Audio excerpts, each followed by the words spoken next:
Rafael, di bang sabi ko sa'yo, bawal kang makipagkita kay Elena bago ang araw ng inyong kasal? Ano itong nalaman ko mula kay Boyet na nagkita daw kayo kanina? Opo, nagkita po kami ni Elena, ma.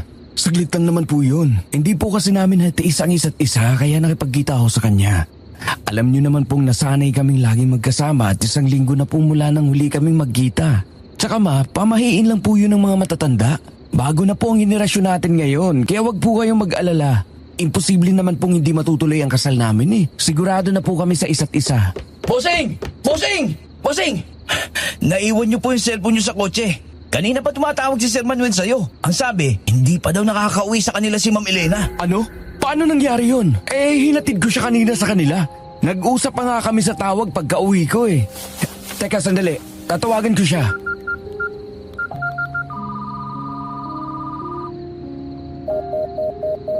Ano, iho? Sumagot ba si Elena? Hindi ko siya matawagan eh. Nakapatay yung cellphone niya.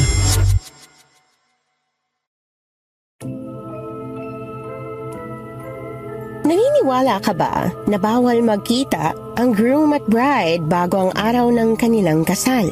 May pamahiin din ba kayong ganyan sa inyong probinsya? At kung ikaw ang nasa sitwasyon ni Rafael, ikakasal ka na bukas tapos biglang nawala ang iyong mapapangasawa, hahanapin mo ba siya? O susuko ka na lang basta-basta? At paano kung sa paghahanap mo, malalaman mong may iba pa palang nagnanasa sa kanya? Paki-comment na lang po ang inyong sagot sa ibaba. Excited po kaming mabasa ito. At ngayon, sabay-sabay nating pakinggan ang nakakaintrigang kwento ng pangyayaring sumubok sa 2 taong nagmamahalan.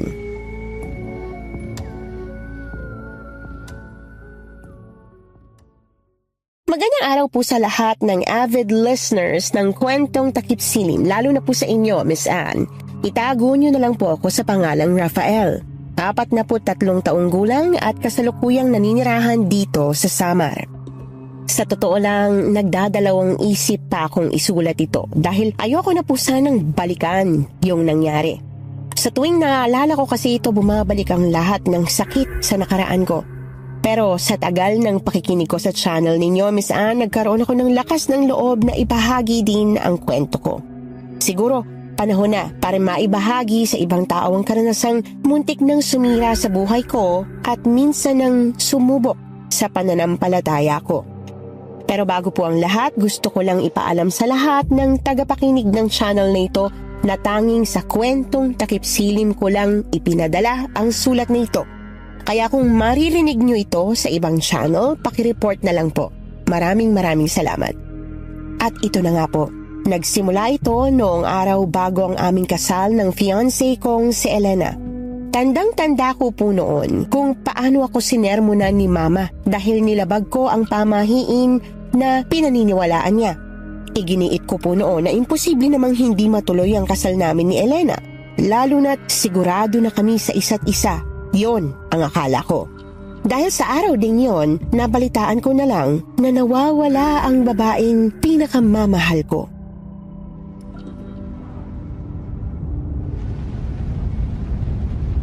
Paalis na yata si Sir Manuel, Bossing. Hinto mo ang kotse, Boyet. Opo, boss. Magandang umaga po, Tito Manuel. Gusto ko lang pong itanong kung tumawag na po ba ang mga pulis sa inyo? Ano pong sabi nila? May lead na po ba sila kung nasaan si Elena? Wala pa silang maibigay na impormasyon. Tatawagan na nilang nila ako kapag may balita na. Wala palang kwenta yung investigasyon nila eh. 1 buwan na po tayong humihingi ng kahit konting impormasyon, pero wala silang maibigay. Ano pang silbi ng pagiging pulis nila? Kung hindi mo man lang sana niyayang makipagkita ang anak ko, hindi sana nangyari yun. Kaya kung may dapat magsisihin, hindi ang mga pulis, kundi ikaw, Rafael.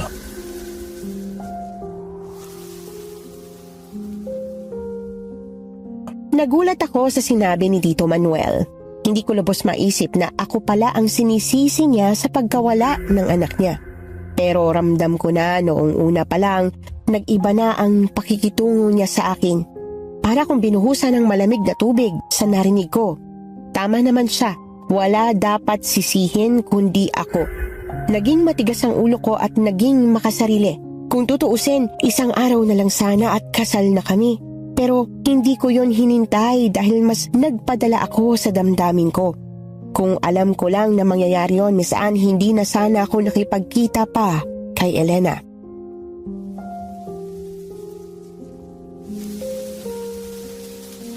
Naiintindihan ko po kayo, Tito Manuel. Gusto ko lang po malaman ninyo na pinagsisihan ko talaga ang pakikipagkita ko kay Elena sa araw na yon. Hindi ko po ginustong nangyari. Hindi ko po ginustong mawala na mapapangasawa sa araw ng kasal ko. Oo, nawalan ka nga ng mapapangasawa, Rafael. Pero mas masakit para sa isang ama mawala ng anak. Si Elena na lang ang meron ako.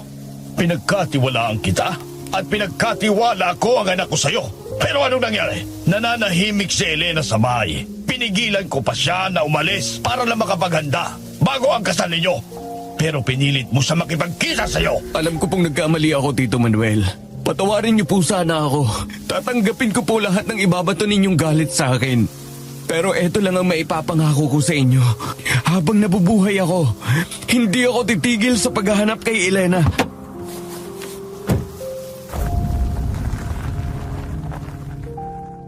Hindi ako nakarinig ng sagot mula sa kanya. Sumakay siya sa kotse at mabilis na pinatakbo ito. Ako naman ay naiwang nakatayo sa tapat ng gate kasama si Boyet. Nanginginig ang kamay ko sa sakit pagkatapos ng usapan namin.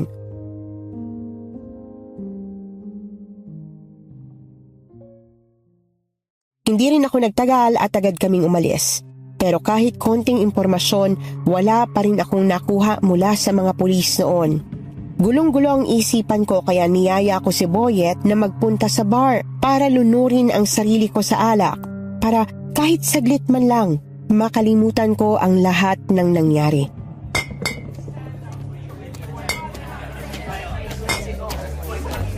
Busing, tama na po yan. Baka malasing pa kayo. Magalit si Ma'am Lourdes. Kanina pa po tumatawag sa akin eh. Hayaan mo, Boyet. Malaki na ako. Kaya ko ng sarili ko. Kung gusto mo, umuwi ka na lang at sabihin kay Mama na sumama na ako kay Elena. Naintindihan ko po ang nararamdaman niyo pero kung nandito si Elena, hindi niya po gustong magkaganito kayo. Ayaw niya nga po kayong umiinom, di ba? Kasalanan ko kung bakit siya nawala.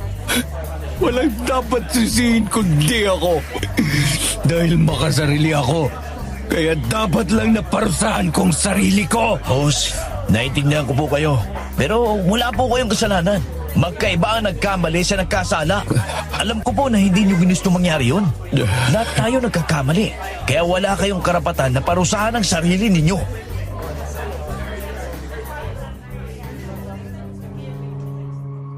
Nahimasmasan ako sa sinabi ni Boyet at napatigil sa pagtungga ng bote. Tama naman siya. Kahit kailan, hindi ko ginustong mawala si Elena. Pero hindi ko rin alam kung paano kakayanin ng mga araw na wala siya. Nagpasya na akong umuwi noon at buti na lang talaga matyaga si Boyet na alalayan ako hanggang makarating sa bahay. Sinalubong naman ako ng aking ina ng puno ng pag-aalala.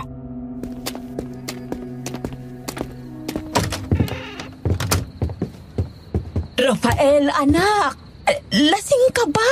Ma, kung sisermonan mo lang ako, pwede ba ipagpabukas mo na? Sobra na yung sakit. Hindi ko na kaya. Madam, hayaan niyo po muna si Bossing. May pinagdadaanan lang po siya. Alam ko, Boyet. Kaya nga nag-aalala ako para sa anak ko. Ako na pong bahala, madam. Huwag na po kayo mag-alala. Boss, alalahin na kita. Hindi Boyet. Kaya ko ng sarili ko. Boss, baka mahulog po kayo sa hagdan. Sige na, Bossing.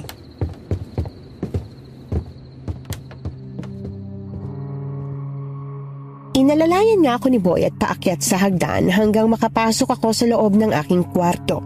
Sobra akong nagpapasalamat noon dahil sa 8 taon niyang paninilbihan bilang driver namin, lagi siyang tapat at maaasahan. Saksi rin siya sa pagkakilala namin ni Elena. Sa katunayan, mas nauna pa nga kaming nagkakilala ng 1 taon. Sa sobrang kalasingan ko noon, agad akong nakatulog sa kama nang hindi man lang nakapagpalit ng damit. Kinabukasan nagising na lang ako na masakit ang ulo at batok. Dahan-dahan akong bumangon at tumayo. Napasubsob ang mukha ko sa magkabila kong palad habang inaalala ang lahat ng nangyari. Tiningnan ko ang orasan, magtatanghali na pala, kaya agad akong bumaba papunta sa kusina.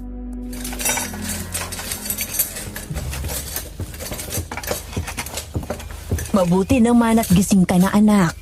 Alika, kumain ka na. Pinaghanda kita ng paborito mong nilagang baboy. Salamat po, ma. Pasensya na po kagabi kung nalasing ako. Naiintindihan kita, Rafael. Alam kong hindi madali ang pinagdadaanan mo. Pero sana naman, maisip mo na hindi alak ang solusyon sa problema mo, kundi isang taong handang makinig sa'yo. Nandito lang ako, anak. Handang pakinggan ka para naman kahit papano ay gumaan ang loob mo. Alam ko naman po yun, ma. Pasensya na po talaga. O siya, sige na. Kumain ka na para mawala ang sakit ng ulo mo. Alam ko may hangover ka pa. Sige po, ma. Si Boyet po pala nasaan? Nagpunta sa palengke. Inutusan ko munang bumili ng prutas at gulay kasi naubusan na tayo ng stock dito sa bahay. Madam, nandito na po ako. Oh, Boyet, ang bilis mo naman yata. Ay, hindi ko pa po nabibili ang gulay at prutas eh. May importante po kasi kung sasabihin kay Bossing na alam ko makakatulong sa paghahanap kay Ma'am Elena.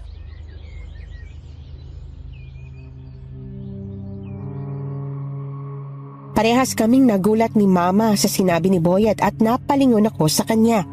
Agad akong tumayo at sinalubong siya dahil hindi na ako makakapaghintay sa sasabihin niya. Sa mga oras na yon, nabuhayan talaga ako ng pag-asa, Miss Anne. Pag-asang mahahanap ko na si Elena.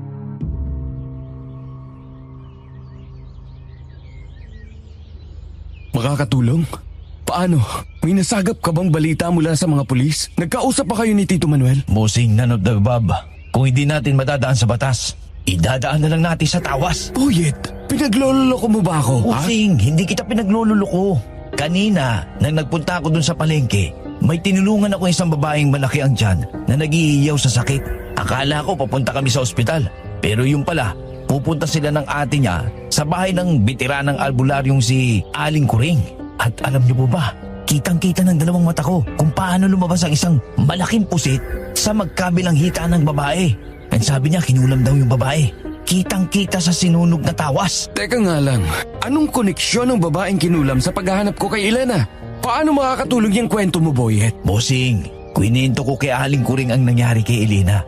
At ang sabi niya, matutulungan niya tayo. Kung makakapagdala tayo ng damit ni Elena, kaya niyang hanapin si Elena gamit lang ang damit nito.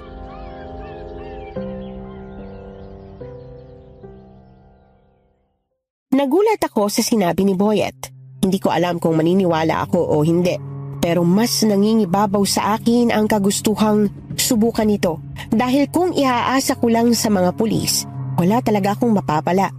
Nasubukan ko na rin maglibot-libot sa bayan para magtanong-tanong at maglagay ng karatula sa bawat poste. Pero wala pa rin nakapagsabi kung nasaan si Elena. Kaya hindi na ako nagdalawang isip na puntahan ang veteranang albularyong sinasabi niya. Dala ang naiwang damit ni Elena sa kwarto ko.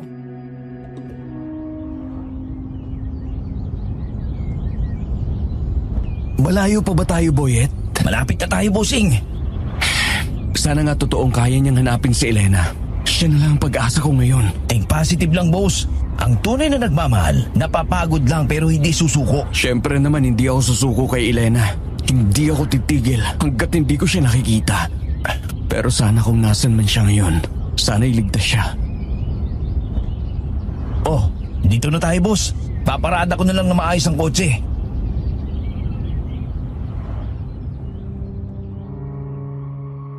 Nang makaparada na kami ni Boyet sa gilid ng kalsada, huminga muna ako ng malalim bago bumaba sa kotse. Aaminin kong kinabahan talaga ako noon. Hindi ko alam kung makukuha ko ba talaga ang mga sagot sa tanong ko. Nasa tapat kami ng pintuan nang kumatok ng ilang beses si Boyet at ilang segundo lang bumukas ang pinto.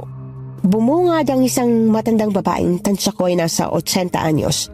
Maputi at mahaba ang buhok, may bandana sa ulo. Payat at kulubot ang mukha. Ewan ko ba, pero nang makaharap ko siya, gumaan ang loob ko. sobrang gaan ng aura niya kahit seryoso siyang nakatingin sa amin ni Boyet.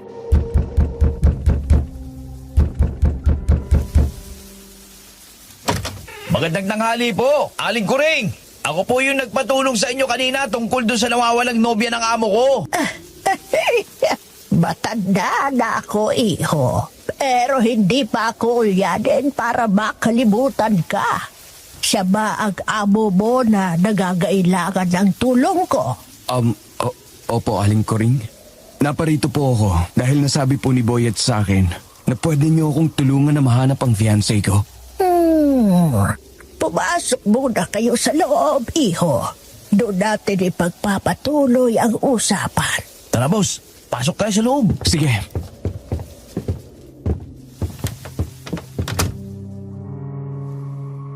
Pagpasok namin sa loob noon, tumambad sa akin ang isang malaking mesa na puno ng mga bote, dahon at kandila. May nakalagay pang maliit na palangganang may tubig sa gitna. Napapalibutan ng puting kandila. May mga kwintas din na kakaibang hugis. May trianggulo at bilog na kumikinang. May 3 krus na gawa sa kawayang nakadikit sa pader malapit sa mesa.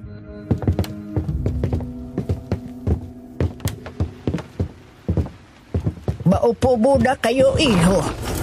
Dala niyo ba ang damit na hinihingi ko? Ay, opo, dala ko po. Heto po ang damit ni Elena. Ay, sandali lang. May nakikita ako. Ano pong nakikita ninyo? Isang lalaking may pagnanasa sa nobya mo. Isang lalaking minsan na niyang tinulungan. Ang hindi niya alam, pinagnasaan na siya nito at sa pilitang dinukot. Ano po ang ibig ninyo sabihin? Nakinuha ng lalaking yun si Elena? Wala naman po akong kilalang lalaking tinulungan niya. Tsaka hinatid ko pa nga siya sa tapat ng gate nila bago ako umuwi. Hindi siya agad umuwi, iho. May iba pa siyang pinuntahan. Sa nakikita ko, may koneksyon ito sa ibibigay niyang regalo sa kasal niyo. Regalo? Sandali lang. May nakikita pa ako.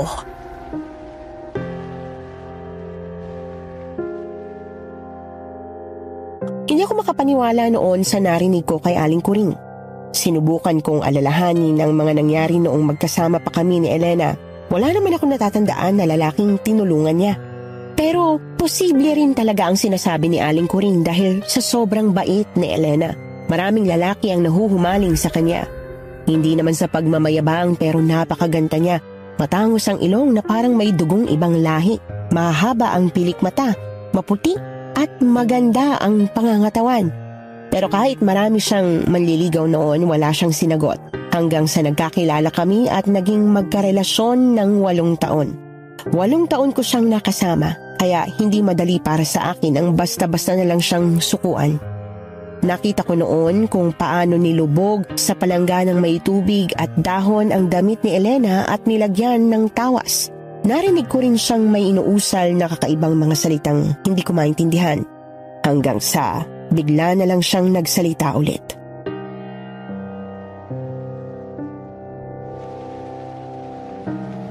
Hindi normal na tao ang kumuha kay Elena, kundi aswang. Aswang?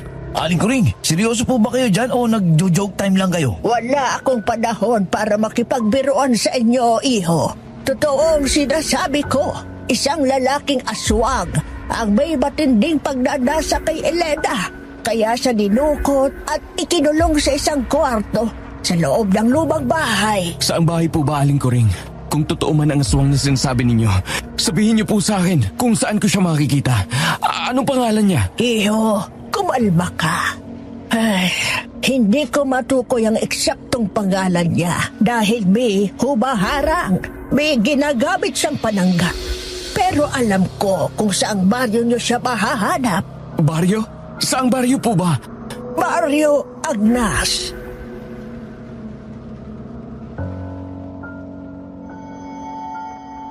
Natigilan ako sa sinabi niya dahil alam kong liblib ang baryo na yon at ilang oras pang biyahe mula sa amin.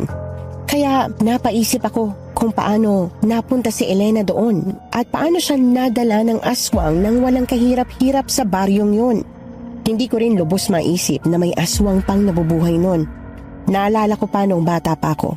Buntis si mama at nasa trabaho pa ang namayapa kong ama. Inaswang siya at nawala ang kapatid ko sa sinapupunan niya. Kitang-kita ko ang aswang sa bintana noon habang si mama ay umiiyak at dumudugo ang magkabila niyang hita. Doon ko naisip na totoo talaga ang mga aswang. Kaya walang dahilan para pagdudahan ko pa ang sinabi ni Aling Coring.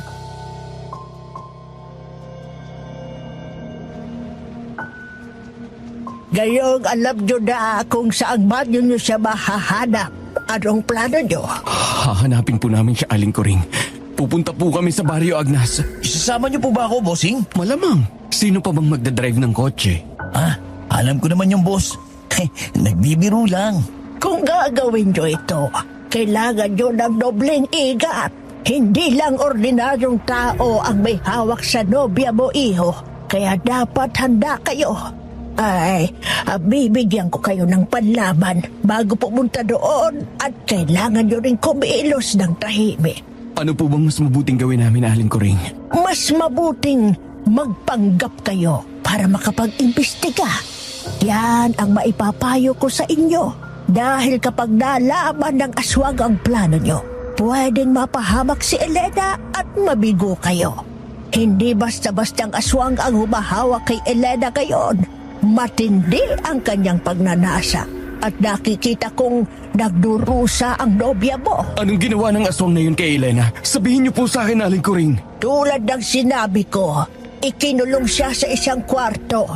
Hanggang doon lang ang nakikita ko sa ngayon. Hayop. Kapag nalaman ko kung sinong aswang na yon, pagbabayarin ko siya. Papatayin ko siya. Sir, wala tayong kakilala sa baryong yun.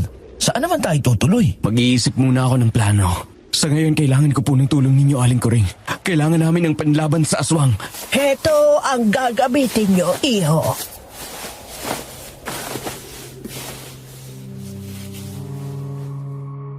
Sa gitna ng silid, sa ibabaw ng lumang hapag na puno ng gasgas at marka ng panahon, dahan-dahang inilapag ni Aling Coring ang isang lumang bayong. Hindi yun basta-bastang bayong. Ang tela nito ay kupas, parang ilang henerasyon nang ginamit. At sa bunganga nito ay nakatali ang pulang sinulid na may maliliit na butil ng itim na paminta. Nang hilahin yon ng matanda, parang may bahagyang ihip ng hangin na umikot sa loob ng kubo. Isa-isa niyang inilabas ang tatlong bagay. Una, isang maliit na supot na gawa sa puting tela, tinahi ng kamay at may burdang simbolo na hindi ko maintindihan. Pagbukas ni Aling Coring, sumingaw ang amoy ng bawang, asin at tuyong dahon ng sambong. Sa ilalim ng pulang tela nakita ko ang matulis na punyal.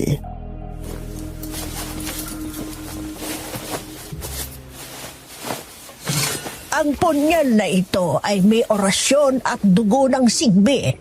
Ingatan nyo ito, iho. Magkano po ba ito, Aling Coring? Walang bayad dyan. Simpleng hulog lang sa kahon ng donasyon ang tinatanggap ko. Teka lang, may kukunin lang ako sa aking kwarto. Sige po. Bossing, tulis niya na. Tamang-tamang pangkatay sa aswang na yun. Sana nga, Boyet. Mahanap na natin ang aswang na kumuha kay Elena. Napakawalang puso niya. Hindi ko papalampasin ang ginawa niya sa babaeng mahal ko. Patawarin ako ng Diyos, pero makakapatay talaga ako. Heto ang langis ng dilimban. Panlaban sa mga dinalang sa kadiliman. Kumukulo ang langis kapag malapit sila sa iyo o nasa harap mo. Kapag isasaboy mo ito sa mata ng mga aswang, mabubulag sila. Pero hindi ito pwedeng matapon sa lupa dahil mawawalan ito ng bisa. Pwede mo rin itong ipahid sa katawan para hindi ka maamoy ng aswang. Eto naman ang buntot ng pagi. Magagamit nyo ito sa pakikipaglaban sa aswang. Kapag tinabaan sila dito, mapapaso at masusugatan sila. Ito lang ang pwede kong ibigay sa inyo ngayon. Maraming salamat po, Aling Coring. Malaking tulong na po ito para mailigtas namin si Elena. Basta, iho, huwag niyong kalimutang tawagin ang Diyos sa lahat ng pagkakataon. Opo, Aling Coring.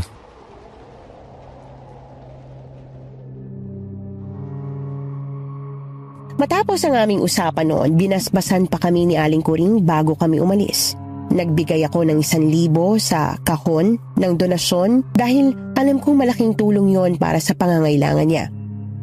Hindi na nga kami nagdalawang isip na bumiyahe papunta sa Barrio Agnas pagkatapos naming kumuha ng ilang damit sa bahay at nagdala rin ng notebook at ballpen para sa planong naiisip ko.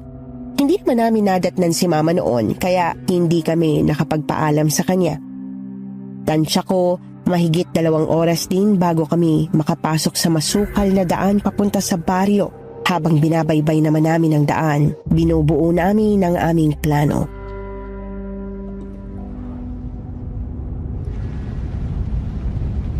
Ano ba plano mo, bossing? Mangungupahan tayo sa baryong yon at kailangan nating magpanggap ng mga journalist. Journalist?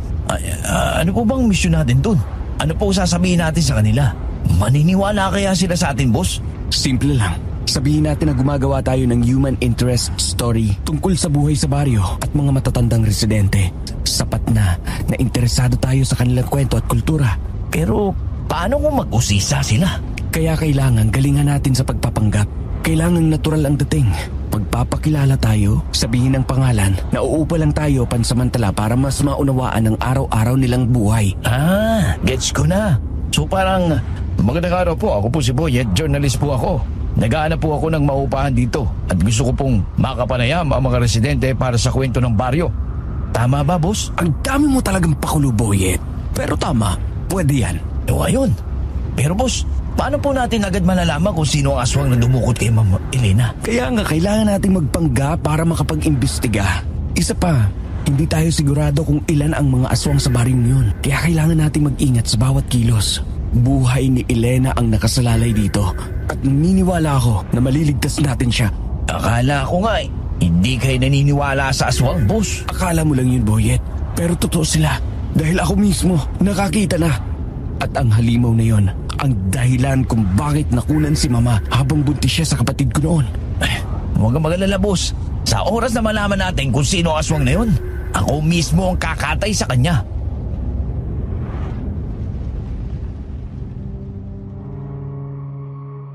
Bahagya akong natawa sa sinabi ni Boyet at napailing dahil sa kayabangan niya. Pero hindi yung tipo ng yabang na nakakainis kundi nakakatawa. Sadyang palabiro lang talaga ang driver ko. At siguro kung wala siya, nalugmok na ako sa kalungkutan ngayon. Pero dahil sa pagiging positibo niya, nagkaroon ako ng lakas ng loob para huwag basta mawalan ng pag-asa.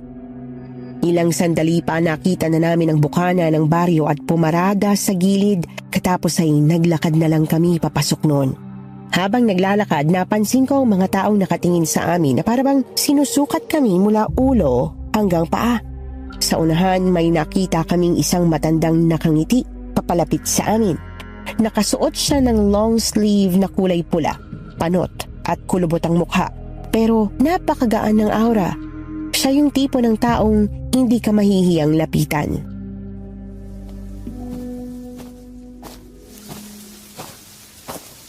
Magandang araw po. Magandang araw din sa inyo. Mukhang bagong dating lang kayo dito. May kamag-anak ba kayo dito? Wala po kaming kamag-anak dito. Ako po si Rafael. At eto naman po si Boyet.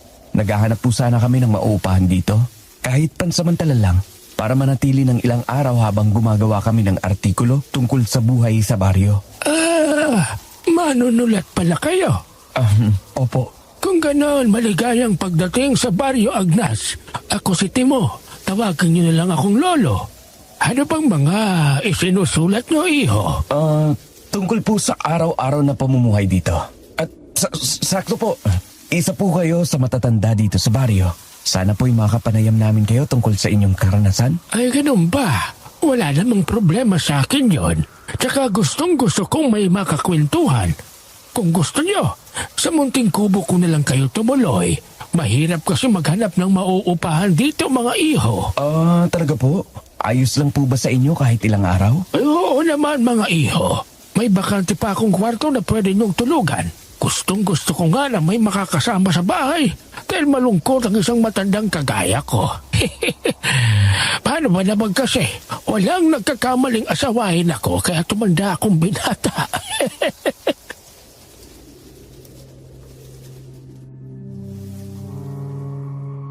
Natawa kami pareho ni Boyet sa sinabi ni Lolo Temo. Halatang palabiro siya at palakaibigan ng matanda. Kaya hindi naman kami nahirapang maghanap ng matutuluyan sa baryong yon. Nang makapasok na kami sa loob, pinagtimpla pa niya kami ng kape at hinatid sa kwartong tutuluyan namin. Medyo maliit ito pero kasya na sa 2 tao. Tansya ko ay wala pang 1 metro ang pagitan ng pinto at papag na hihigaan namin. Sa totoo lang, hindi ako sanay matulog sa ganoon katigas na higaan dahil simula bata pa ay nasanay akong matulog sa malambot na kama. Hindi man kami sobrang yaman, may kaya ang aming pamilya dahil sa negosyo na iniwan ng aking amang namayapa. Pero wala akong ibang pagpipilian nun. Itinanim ko na lang sa isip ko na kailangan kong magsakripisyo para mahanap si Elena. Tuparin ang pangako ko sa kanyang ama at mapatawad ng ama niya.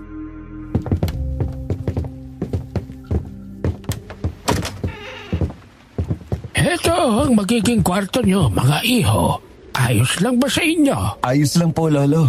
Maraming salamat po talaga sa pagpapatuloy ninyo sa amin kahit tayo lang po kami dito. Abay, kung hindi nyo na itatanong, ilang dayo na din ang pinatuloy ko dito. Meron pa kang mga magagandang dalaga. Yung isa buntis. Kaso hindi din nagtagal dito. Masaya kasi akong nakakatulong sa ibang tao. Bakit po hindi sila nagtagal dito? Natakot kasi sila sa aswang na umaaligil sa baryong ito tuwing gabi. Hindi kasi sila sanay sa naririnig nilang ingay. Pero kaming mga taga-baryo Agnas, hindi na bago sa amin yon. At sa awa ng Diyos, wala pa naman akong naririnig na pinatay ng aswang. Basta't huwag lang kayong magbubukas ng bintana tuwing gabi para hindi kayo maamoy.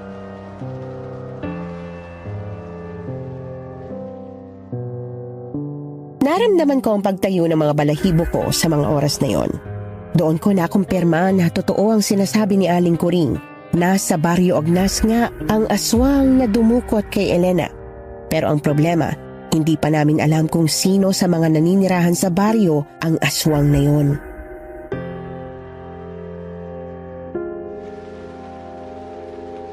Lolo, marami po bang aswang na umaaligid dito tuwing gabi?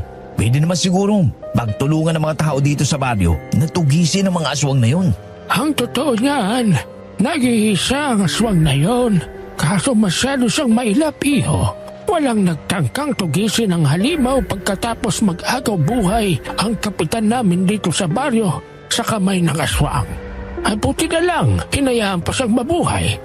Kaya simula noon, takot na takot ang mga taong lumalabas tuwing gabi. Ganun po ba? Grabe naman pala ang aswang na yun, Lolo. Pero siguro kung ako ang nakaharap niya, magiging tosino siya na wala sa oras. Talaga ba? Manunugis ka ba ng aswang, iho? Naku, hindi po. Biro lang po yun, Lolo. Mapagbiro ka din pala, iho. Sige na. Magpahinga muna kayo saglit. Pipitas lang ako ng pechay sa bakuran para may hapunan tayo mamaya. Ay sige po, Lolo.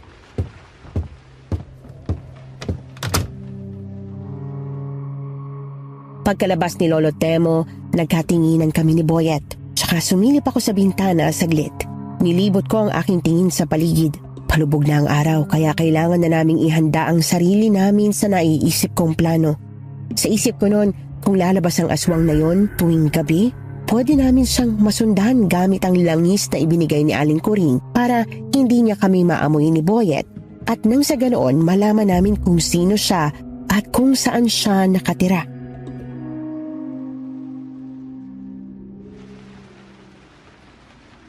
Boyet, kailangan nating maganda. May naiisip akong plano para mahuli natin kung sino ang aswang na gumagala dito sa baryo. Malakas ang kutob ko na siya din ang dumukot kay Elena. Anong plano mo, bossing? Susugurin ba natin yung aswang? Ay, game ako dyan. Katayin natin. Hindi dapat tayo magtira ng isang mata. Pugutan na din natin ang ulo para ipalapa sa aso. Boyet, hindi tayo pwedeng magpadalos-dalos.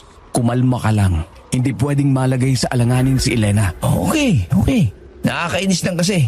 Isipin mo po, ang layo ng pinagdalan niya kay Elena. Dinala niya pa talaga dito sa baryong to. Ano yun?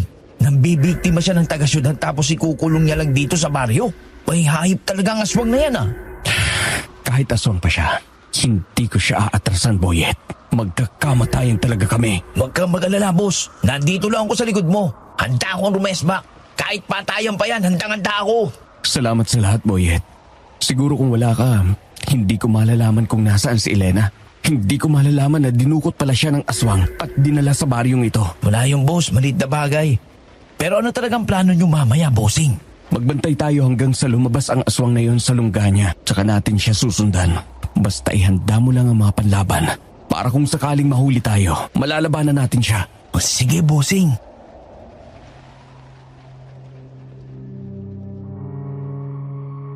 Hinanda na nga namin ang aming sarili sa mga oras na yon. Habang nag-aayos ng bag, nakita ko ang pitaka ko at binuksan ito. Hindi ko mapigilang mapaluha nang makita ang litrato namin ni Elena. Hinalikan ko ito, tsaka huminga ng malalim para pakalmahin ang sarili habang si Boyet naman ay nakatingin sa akin na halatang naaawa sa sitwasyon ko. Kinagabihan noon, niyaya kami ni Lolo Temo na maghapunan. Paglapit namin sa mesa, may nakalapag na adobong pechay, saging at pinong kanin.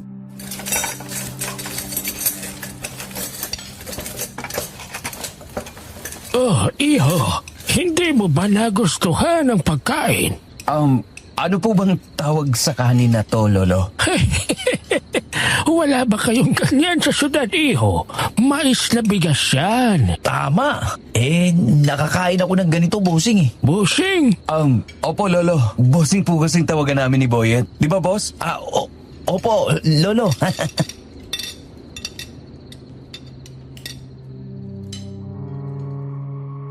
Nadulas nga si Boyet noon at buti na lang talaga ay nalusutan ko yon. Kinabahan pa ako noon dahil hindi ko pa kasi sigurado kung ano ang magiging reaksyon ni Lolo Temo kapag nalaman niya ang tunay na dahilan kung bakit kami nagpunta sa baryo nila. Ilang sandali pa, natapos din kaming kumain at nagpaalam na sa isa't isa para magpahinga na sa kwarto.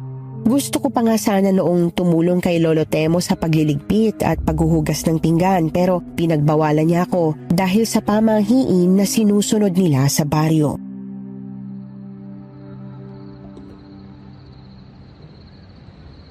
Muntik na tayong mabuking kanina, Boyet. Buti na lang nalusutan ko pa. Di ba nga sabi ko sa'yo, magpapanggap tayong mga journalist. Bossing, pwede mo naman po natin sabihin na assistant mo ko at ikaw talaga ang manunulat, hindi ako. Kahit na, kailangan nating mag-ingat sa mga kilos natin. Alam ko, boss. Pero mukha namang mabait at mapagkakatiwalaan si Lolo Kaya kung malaman man niya ang totoo, maiintindihan naman niya siguro tayo. Sumunod ka na lang sa plano ko, Boyet. Opo, bossing. Ano yun? Ha? Andiyan na yata ang aswang sa labas, boss! Teka, sisilipin ko sa bintana. Ilabas mo ng langis. Bilis!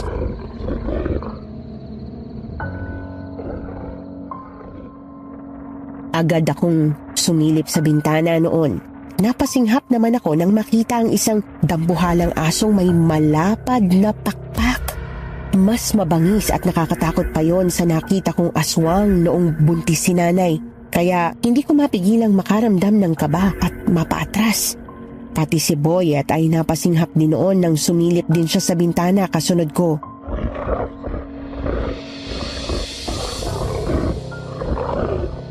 Boss, buong buhay ko, ngayon lang ako nakakita ng ganyang klaseng nilalang.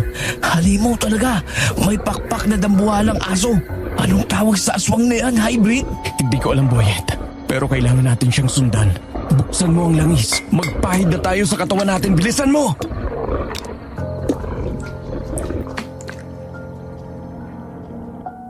Agad naming pinahid ang langis sa kamay, paa at leeg namin bago ito binalik sa bag. Agad ko ring nilabas ang punyal at buntot ng pagi. Tsaka dahan-dahang lumabas sa bintana nang makita naming tumakbo ang aswang papalayo. Halos pigil hininga kaming tumapak sa lupa at mabilis na tumakbo tsaka nagtago sa may malaking puno. Doon namin nakitang nagpalit anyong tao ang aswang. Isang lalaking kaedad ko lang pero mukhang mas matangkad at malaki pa ang katawan ko sa kanya. Nakasuot siya ng bandana sa ulo at mahabang damit na kung titingnan ay parang isang albularyo katulad ni Aling Kuring.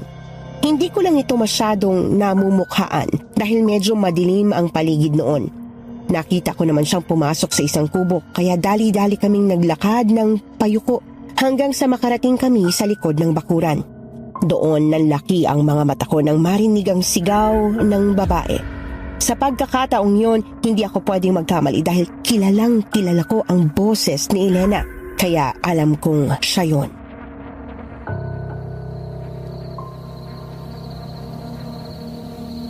Pagkawalan mo ako dito, demonyo!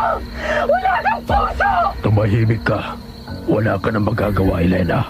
Pag-aari na kita. Magsasama tayo sa kubong ito habang buhay. Mamamatay muna ako bago matupad ang gusto mo! Huwag mong uubusin ang pasensya ko. Wala akong pakialam kahit patayin mo pa ako! Patayin mo na lang ako! Ano pa bang gusto mo, Elena? Ginawa ko ng lahat para mahalin mo. Palayain mo ko rito! Yun ang gusto ko, Damian! Parang awa mo na, pakawalan mo ko rito! Palayain? Para ano? Para magsama kayo ng lalaki mo? Ganun ba? Mamamatay muna ako bago mangyari yon. Hindi ko lalaki si Rafael! Mapapangasawa ko siya! Ikaw! Ikaw ang sumira sa buhay ko! Demonyo ka! Demonyo! Demonyo? Gaano ba kagwapong itsura ng Rafael na yon? Gusto mo bang hanapin ko siya at patayin?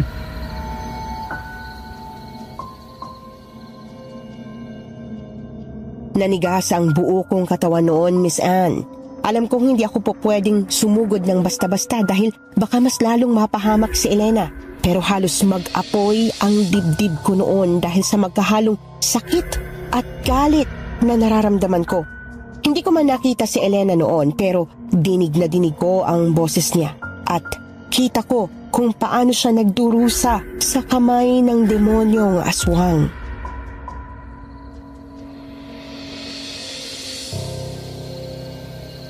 Tara, boss. Ligtas na natin si Ma'am Elena. Katali na natin yung aswang na yan. Boyet, kumalma ka. Kailangan nating pagplanuhan ng mabuti ang makakilos natin. Ayoko mas lalong mapahamak si Elena. Pero boss, ano ba ang plano nyo? Parang hirap na kasi si Ma'am Elena. Kailangan nating makapasok sa bahay ng aswang bukas ng umaga. Mahina sila sa araw, kaya mas madali para sa atin na maitakas si Elena at patayin ang hayop na yan. Ang galing mo, boss ah. Tama po ang naisip mong plano. Tara na, bumalik na tayo bago pa malaman ni Lolo Temo na wala tayo sa kwarto.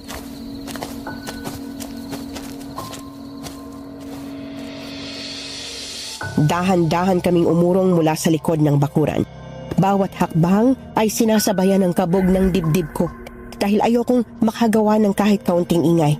Muli naming sinilip ang kubo at nang masiguro naming tahimik na sa loob, mabilis kaming nagtago sa dilim ng mga puno hanggang makalayo.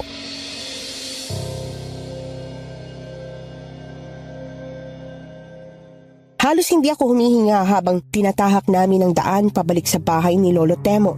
Pakiramdam ko'y anumang sandali ay may pakpak na lilitaw sa itaas namin. Mahigpit kong hawak ang punyal noon habang si Boyet naman ay panay ang lingon sa likuran.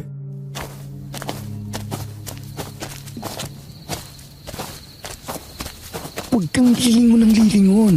Bilisan na natin, Boyet. Dahan-dahan lang ang tapak sa lupa. Opo, boss. Ikaw muna, Boyet. Dahan-dahan. Baka makagawa tayo ng ingay. Para tayong magnanakaw nito, bossing eh. Ay, ayun, nakapasok din.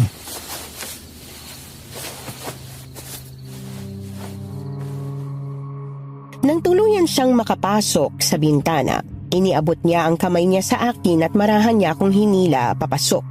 Pagkapasok ko, agad naming isinara ang bintana. Pinunasan namin ang mga paa naming may putik gamit ang lumang basahan sa ilalim ng kama para hindi mapansin ni Lolo Temo kinaumagahan. Pareho kaming napaupo sa sahig habang hinihingal.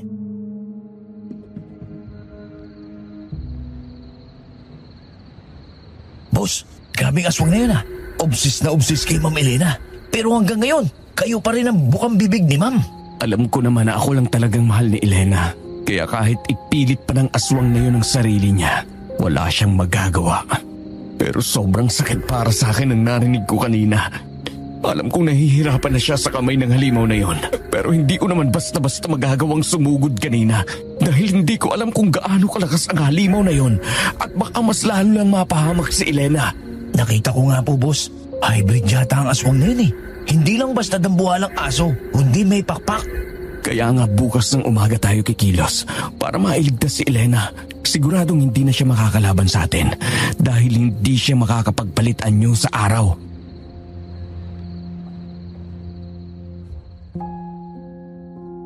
Sa pagkakataong yon, ayoko nang magpadala sa nararamdaman ko.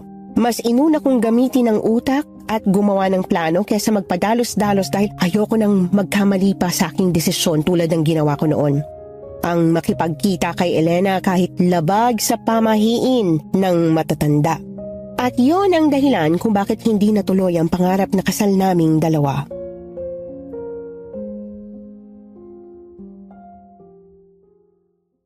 Kinabukasan, nagising na lang kami sa katok ni Lolo Temo.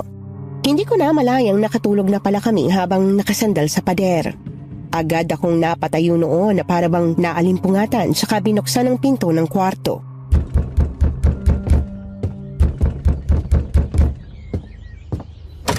Magandang umaga po, Lolo Temo. Magandang umaga sa inyo, iho. Pasensya na kung naistorbo ko kayo. Nakahanda na kasing almusal sa mesa. Sabay-sabay na sana tayong kumain. Hindi po kayo nakadistorbo, Lolo. Kakagising lang din po namin. Sakto naman pong kumato kayo. Ay mabuti naman kung ganon. O siya, hintayin ko na kayo doon sa kusina at tayo'y kakain na. Sige po, susunod po kami. O siya, sige. Boyet, tara na. Sige, boss. Huwag na huwag kang madudulas ulit, Boyet. Sinasabi ko sa'yo, wala kang sasabihin tungkol sa nangyari kagabi. Opo, boss. Huwag po kayo mag-alala.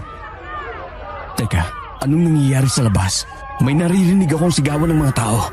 Hindi ko rin alam, boss eh. Tara, tignan natin.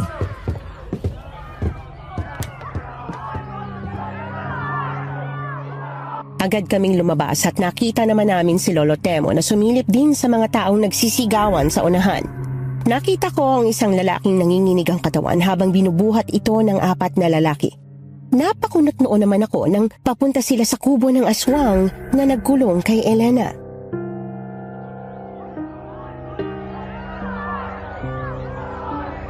Lolo Temo, bakit po nila dinadala ang lalaki sa kubong yun? Inatake kasi ng sakit ang lalaki. Asawa ng kapitbahay namin. Sa tuwing may nagkakasakit, kay Damian nila dinadala. Si Damian lang kasi ang nag-iisang albularyo sa baryo namin. Albularyo? Ibig sabihin, manggagamot ang... si Damian? Oo, iho. Marami lang gumaling sa panggagamot niya. Kaya subok na siya ng mga tao rito sa baryo namin. Pwede po kaya akong magpagamot sa kanya?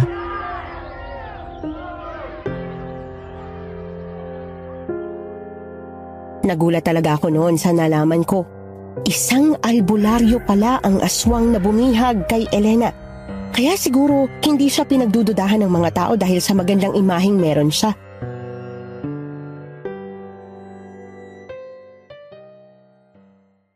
Kaya agad na nagbago ang plano ko.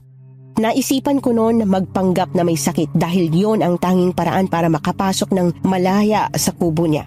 Kung susugod kasi kami ng basta-basta doon, baka pag-initan pa kami ng mga tao sa baryo. Lalo na't dayo lang kami at kilalang kilala siya bilang mabuting albularyo. Kita ko naman ang pagkagulat ni Lolo Temo sa sinabi ko.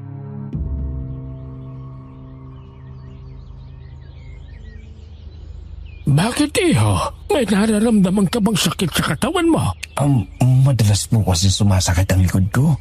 Hindi ko alam kung lamig lang ba sa katawan o ano. Pero nahihirapan po talaga ako makatulog kagabi. Iniinda ko po talaga ang sakit.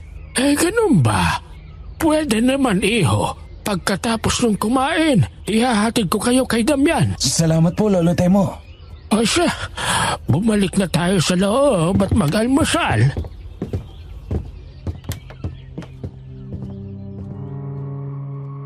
Pagkabalik namin sa loob ay tahimik kaming kumain. Madalas ko namang sinusulyapan si Boyet habang iniisip ang aming gagawin. Paulit-ulit kong inisip noon kung tama ba o mali ang gagawin kong plano pero Ayoko nang mag-aksaya pa ng oras noon kaya sumugal na ako sa paraang alam ko. Pagkatapos naming mag-almusal ay hinatid na kami ni Lolo Temo sa kubo ng albularyong aswang. Dala-dala namin ang aming mga bag noon na may lamang panlaban sa aswang. Nang nasa tapat na kami ng kubo, magkahalong kaba, galit at pagkasabik ang nararamdaman ko. Kitang-kita ko ang mukha ng lalaki. Wala man lang itsura, malalaki ang mga mata at may peklat pa ito sa pisngi niya.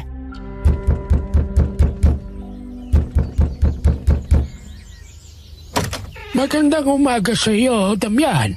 Pwede ka bang manggamot ngayon? Oo naman, Mang Temo. Ano bang may tutulong ko? Ito kasing bisita ko, may dinaramdam na sakit sa likuran niya. Kaya sinamahan ko siya rito para maipaggamot. Dahil alam kong subok na ang panggagamot mo sa baryo natin. Bago lang sa paningin ko ang mukha nila. Ay, oo. Unang beses pa lang nilang magpunta rito at... Aray, sumasakit na naman ang likod ko. Pumasok kayo sa loob nang matingnan ko.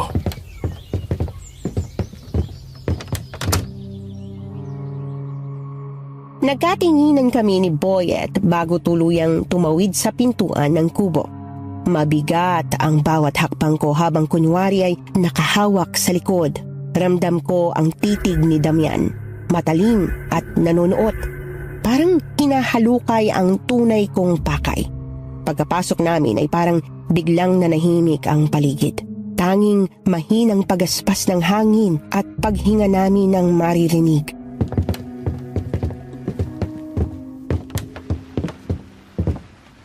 Maupo ka rito. Tingnan natin ang likod mo. Parang tinutusok. Maiwag ko muna kayo rito. Kailangan ko pa kasing magdilig ng halaman at magpakain ng mga alaga kong manok. Babalikan ko na lang kayo rito mamaya. Sige po, Lolo. Maraming salamat po sa lahat. Ano ka ba, iho? Tsaka ka na magpasalamat kung uuwi na kayo. Oo nga, Lolo. Parang naghahabilin na po eh. Tama ka dyan, iho. O siya, sige na. At ako'y tutuloy na. O siya, magpatuloy tayo. Kubarin mong damit mo.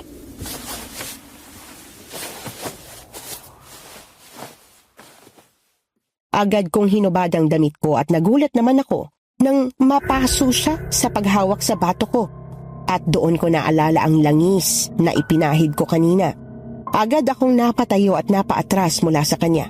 Doon ko nakita ang pagkunot ng noo niya at ang galit sa kanyang mukha.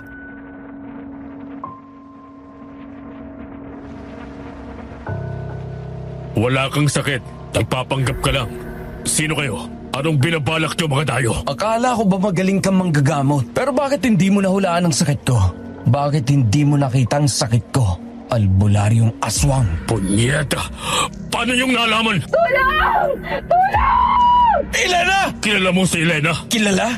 Si Elena lang naman ang babaeng mapapangasawa ko. Pero dinukot mo. Kaya ngayon, magbabayad ka sa ginawa mong pagsira sa pangarap naming kasal namin! Bossing, hetong punyal! Mga hayop kayo! Ikaw pala si Rafael! Hindi niyo makukuha si Elena sa akin! Akin lang siya! At ang sino mga agaw sa kanya ay papatayin ko! Hindi na namin hinintay ang susunod niyang galaw. Sa isang iglap, nag-iba ang anyo ni Damian. Unti-unting umumbok ang kanyang mga ugat. Kumulubot ang kanyang balat at lumitaw ang matutulis ng pangil. Ang mahahaba niyang kuko ay kumaskas sa sahig na parang bakal. Hindi man siya naging dambuhalang asong maipakpak, malakas pa rin siya. Isang malakas na sigaw ang pinakawalan niya at mabilis siyang sumugod sa amin. Halos hindi ko siya makita sa bilis ng kanyang galaw. Tumilapo naman ako ng malakas sa pader ng kubo, pati ang punyal na hawak ko. Bossing! Hetong sino halimaw! Hayop ka! Ang sakit! Ano ka ngayon, ha? Hindi mo ako mahuhuli, aswang! Mas mabilis pa ako sa kotse! Heto pa sa'yo, ha? Inuubos mo talaga ang pasensya ko! Ang sakit! Lintik! Boyet! Ayos ka lang? Mga hangal! Akala nyo ba? Kaya nyo ako sa liwanag ng araw? Oo! At sisiguraduhin kong mamamatay ka! Para sa'yo ito! Mahal ko, ipaghihiganti kita! Ah! Nang makita kong tumilapon si Boyet kasabay ng buntot ng pagi na hawak niya kanina, umapoy ang galit sa dibdib ko at agad akong sumugod. Hawak ang punyal at mabilis na tumalon sa aswang at sinunggaban ito sa dibdib. Makahayop kayo! Hindi nyo ako mapapatay! Ang langis! Ito pang sa'yo! Mabulag ka na! Wala na ako makita! Hindi! Ang mga mata ko! Bigla namang sumugod si Boyet at pinaghahampas niya ang aswang ng buntot ng pagi. Habang sinasabuyan ko naman ito ng langis, paatras, palabas ng pinto ng kanyang kubo. Kita namin ang pagkagulat ng mga tao, lalo na ni Lolo Temo sa nakita nilang anyo ni Damian. Nagkagulo ang baryo at pinagtulungan ng mga tao na batuhin at hampasin ng pamalong kahoy ang halimaw. Si Lolo Temo naman, na dati nagtitiwala kay Damian, ngayon ay nanginginig sa galit at takot.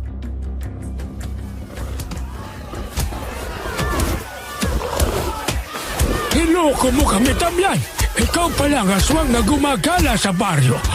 Bakit hindi man lang namin nalaman ito? Tumanggap kami ng isang halimaw sa lugar na ito. Dito na matatapos ang kasamaan mo. Pagbabayaran mo ang lahat ng yan. Hindi kita mapapatawad sa ginawa mo kay Helena. Tama na! Tama na! Ang sakit ko! Wala ka pala eh. Buti na lang may awa pa ako sa'yo. Kundi kinatay na kita ng buo at pinakain sa baboy na mo. Tama na, Boyet. Ilang sandali na lang. Mawawala na rin ang hininga ang halimaw na yan. Naipaghiganti ko rin sa wakas si Elena. Speaking of Ma'am Elena, Busing, nasa loob pa siya. Oo nga, si Elena.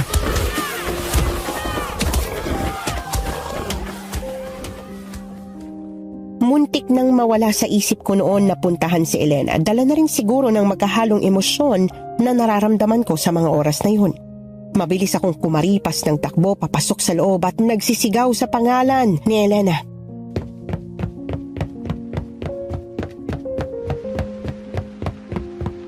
Elena! Elena! Nasaan ka? Rafael! Rafael, ikaw ba yan? Elena! Nandito ako, mahal ko! Elena, mahal!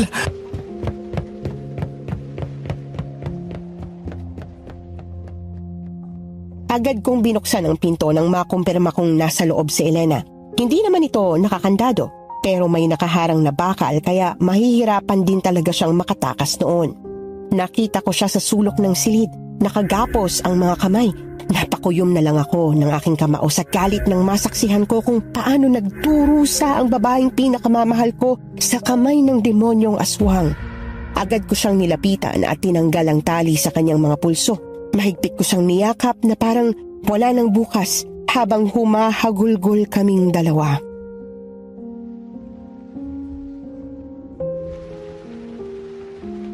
Elena, patawan! Patawarin mo ako. Kasalanan kong lahat ng ito. Wala kang kasalanan, Rafael. Hindi mo ginustong mangyari ito sa akin.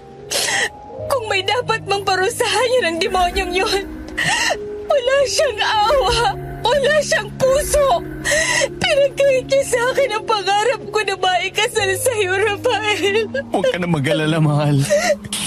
Naipagiganti na kita sa kanya. Patay na siya. Alam na din ng mga tao ang tunay na baho ng albularyong aswang na yon. Salamat. Salamat, mahal ko. Akala ko hindi na kita makikita pa ulit. Narinig ko ang mga sigawan kanina. Akala ko napahamak ka na. Akala ko kung ano nang nangyari sa'yo. Pero salamat sa Diyos, pinagkita niya ulit tayo. Ano ba kasi nangyari? Sabihin mo sa akin, mahal ko. Anong ginawa niya sa'yo? Bakit tinapunta rito? Bibili lang sana ako na ng sapatos sa matagal mo nang gusto makuha. Dahil yun sana ang ireregalo ko. Pero pagkatapos nun, wala na ako natatandaan, mahal. Wala na ako matandaan. Nagising na lang ako nakakulong sa kwartong tukarap ang halimaw na yun. Tana, mahal. Mabuti pa wag muna natin pag-usapan. Tana. Boss, sa tingin ko kailangan na nating umuwi habang maaga pa. Malayo pa kasi ang biyahe natin papunta ng syudad. Baka maabutan tayo ng paglubog ng araw kung hindi pa tayo aalis dito. Sige, Boyet. Pagpaalam muna tayo ng maayos kay Lolo Timo. Sige, boss.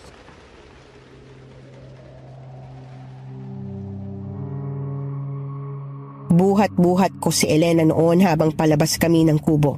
Lahat ng mga tao ay napatingin sa aming dalawa at nagbubulungan. Sa pagkakarinig ko, sobrang ganda raw ni Elena na parang isang anghel. Napakaamo raw ng mukha at ngayon lang daw sila nakakita ng ganoon kagandang babae sa baryo nila. At ipinagmamalaki ko naman yon. Kaya nga napakaswerte ko na siya ang aking mapapangasawa.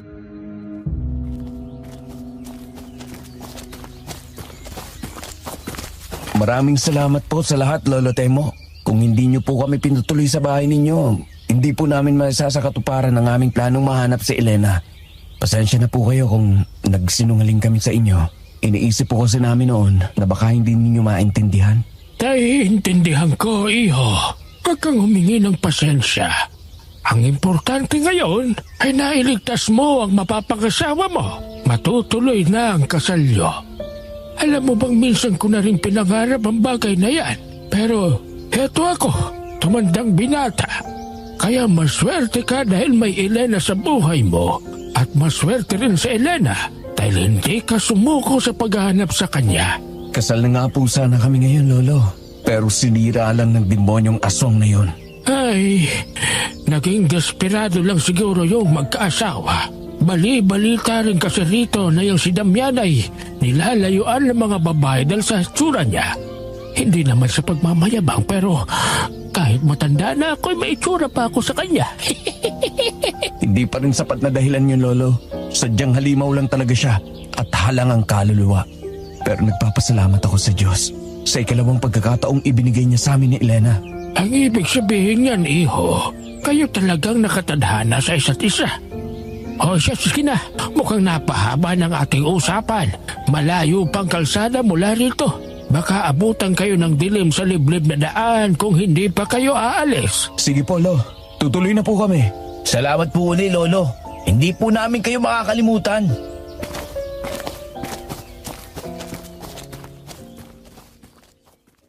Pagkatapos naming magpaalam kay Lolo Temo noon, sumakay na kami sa nakaparada naming kotse sa unahan ng bukana. Nasa likod kami ni Elena noon habang nagmamaneho si Boyet. Habang binabaybay namin ang daanan noon, napansin ko ang katahimikan niya. Ewan ko ba saan, pero parang may nag-iba sa kanya noon. Ngunit hindi ko na lang yun pinansin. Inisip ko na lang na pagod lang talaga siya kaya sobrang tahimik niya. Hindi ko na alam kung ilang oras ang tinagal ng biyahe namin noon dahil nakatulog ako sa kotse. Nagising na lang ako nang nakaparada na kami sa tapat ng gate. Pagpasok ko sa loob, nadatnan namin ang mama ko at sinalubong niya kami. Sobra ang pag-aalala niya sa akin noon kaya niyakap niya ako ng mahigpit hanggang halos hindi na ako makahinga.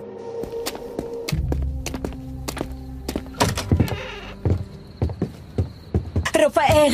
Ay, Diyos ko anak! Akala ko kung ano nang nangyari sa iyo. Hindi ka man lang nagpaalam sa akin nung umalis ka at hindi ka man lang nagparamdam. Pasensya na po, Ma. Marami lang pong nangyari. Pero huwag kayong mag-alala. Ligtas na po kami. Ligtas na si Elena. Elena? Opo, Ma. Nahanap po namin siya.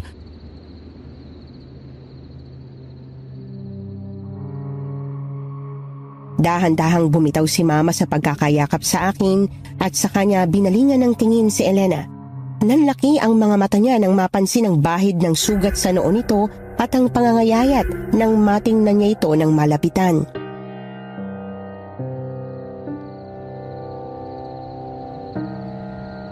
Iha, anong nangyari sa iyo? Oh, Diyos ko, bakit nangangayayat ka? Saan ka ba galing, Iha? Alam mo bang sobra kami nag-alala sa iyo? Ma, pwede po bang wag muna natin siyang kausapin ngayon? Pagod po si Elena. Hindi po madaling pinagdaanan niya. Ano ba kasing nangyari, Iho? Bakit nagkaganyan ang itsura ni Elena. Dinukot po siya ng isang aswang at itinago sa loob ng kubo, ma. Napakawalang puso ng ginawa sa kanya. Aswang? Ay, Diyos ko. Totoo ba yung sinasabi mo, Rafael? Opo, ma. Totoo pong sinasabi ko. Pinagnasaan po si Elena ng lalaking aswang. Ano? Totoo ba, Iha? Opo, tita. Ma, huwag na po nating ipaalala kay Elena ang nangyari. Ang mahalaga naman ngayon, nandito na siya at matutuloy na rin ang kasal naming dalawa. Tama ka, anak. Pero teka, alam na ba ito ni Manuel? Hindi pa po, ma. Hindi pa. Rafael, anak, tatay siya ni Elena. Karapatan niyang malaman na nandito ng anak niya. Ma, hayaan niyo po munang makapagpahinga sa Elena kahit ngayong gabi lang. Bukas ng umaga, ako mismong maghahatid sa kanya kay Tito Manuel. Mas maigi pong maayos ang kalagayan niya bago siya humarap sa tatay niya. O siya, sige. Dalhin mo muna si Elena sa itaas para makapagpahinga. Maghahanda lang ako ng hapunan natin. Tatawagin ko na lang kayo kapag kakain na. Sige po, ma. Salamat po.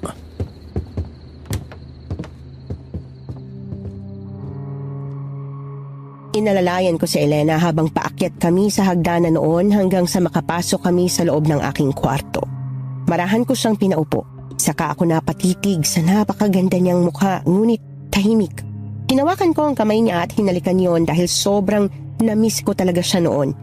Hindi ko napigilan ang aking sarili na magtanong sa napapansin kong katahimikan niya.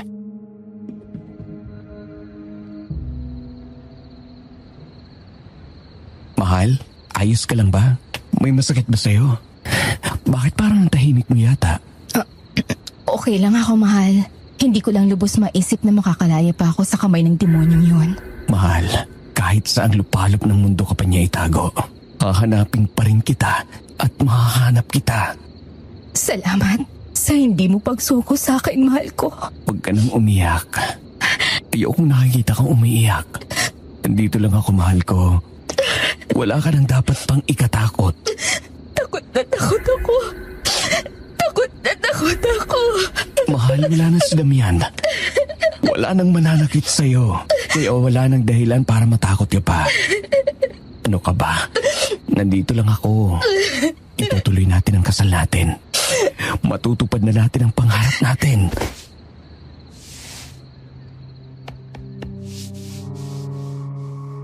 Wala akong narinig na sagot mula kay Elena noon at bigla na lang niya akong niyakap ng mahigpit. Ewan ko ba, pero bakit may mali sa nararamdaman ko noon? Para bang may hindi siya sinasabi sa akin. Ngunit sa lahat ng pinagdaanan niya, hindi ko na naisip ang isang bagay na posible palang mangyari. Kinagabihan narinig namin ang boses ni Mama sa labas na niyayaya kaming kumain, kaya agad kaming bumaba papunta sa kusina para maghapunan. Nakita ko ang pritong baboy, nilagang baboy at adobong manok sa mesa na para bang may okasyon sa gabing yon.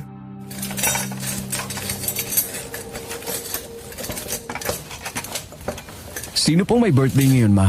Bakit ang dami ninyong handa? Wala naman, iho. Pero di ba, dapat nating i-celebrate ang pagbabalik ni Elena. Ay, oo nga pala, Ma. Pero niluto ninyo itong lahat ng mag-isa? Nako, hindi, iho. Itong nilagang baboy lang ang niluto ko. Inutusan ko si Boyet kanina na mag-order ng mga ulam kay Aling Sisang para marami ang pagpipilian ni Elena. Kailangan niyang kumain ng marami para tumaba siya ulit. Salamat po, Ma. At teka, si Boyet po pala. Bakit hindi siya sumabay sa atin sa hapunan? Inutusan ko lang saglit. Naubusan kasi tayo ng bawang at asin. Nandito na po ako, madam. Ito po ang isang bugkos ng bawang at isang palot ng asin.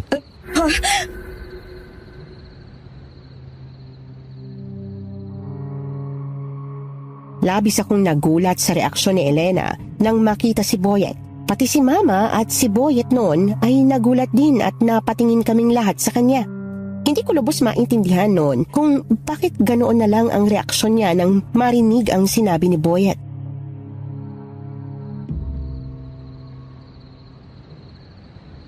Mahal, ayos ka lang?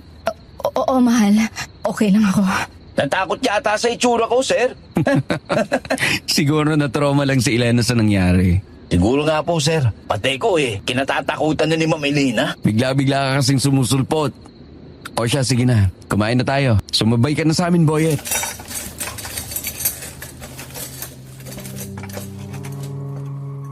Hindi ako bulag, Miss Anne. Kaya nakita kong sa dalang bawang at asin ni Boyet natakot si Elena. Pero pinili kong huwag isipin yon dahil para sa akin imposibleng mangyari na maging aswang din siya tulad ni Damian. At ayoko rin namang pag-isipan siya ng masama kaya inisip ko noon baka naalala niya lang si Damian nang makita niya yon kaya siya natakot. Nang magsimula kaming kumain noon napansin kong hindi siya kumukuha ng kahit isa sa mga ulam. Konti lang din ang inilagay niyang kanin sa kanyang pinggan kaya nakaramdam ako ng pag-aalala.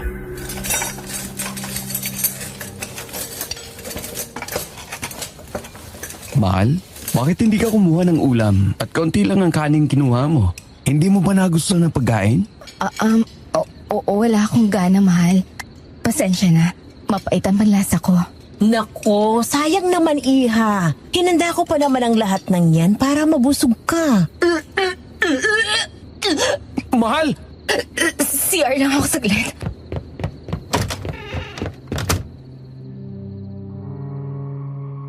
Agad na tumakbo papunta sa banyo si Elena at naiwan kaming tatlo ni Mama at Boyet sa hapag. Napabuntong hininga ko at napatingin kami noon sa isa't isa na parabang may mga tanong sa isip namin. Alam kong napansin din nila ang mga kakaibang kilos ni Elena.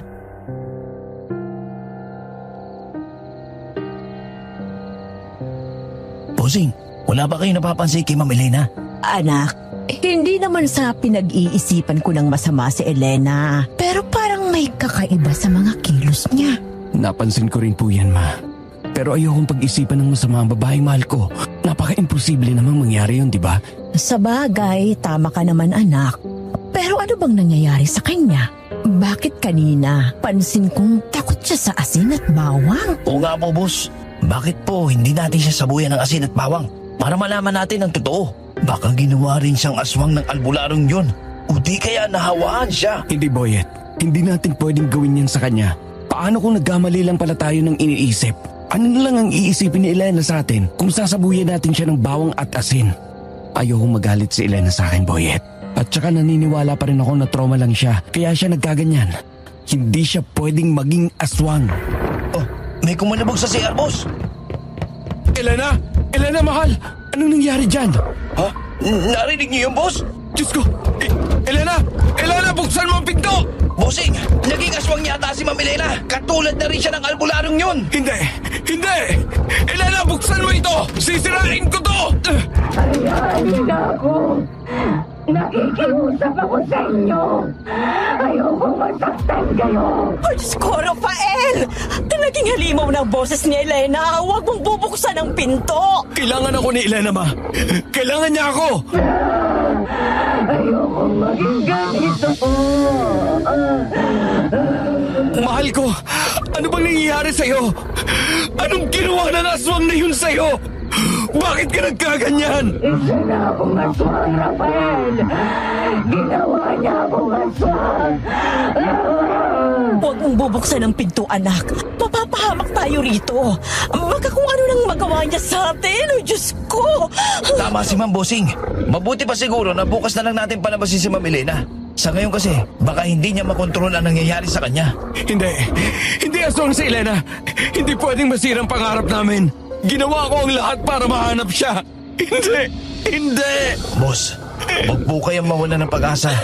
Baka pwede pang bumalik si Ma'am Elena. Magpapatulong tayo kay Aling Kuring.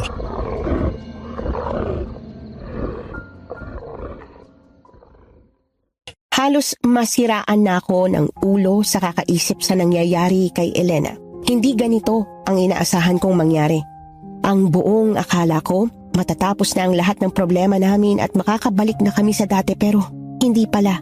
Mas lalo pang lumala ang lahat dahil hindi biro ang nangyayari sa kanya noon.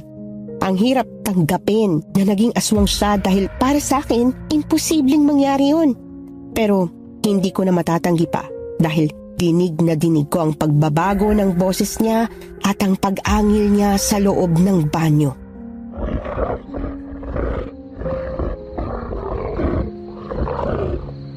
Mahal ko, Elena. Ayos ka lang ba dyan? Patawarin mo ako. Patawarin mo ako. Nagugutom ako. Pero ayokong kumain ng laman. Ayoko. Laman? Ano gagawin natin kay Elena? Hindi siya pwedeng magutom. Mas lalo lang manghihinang katawan niya.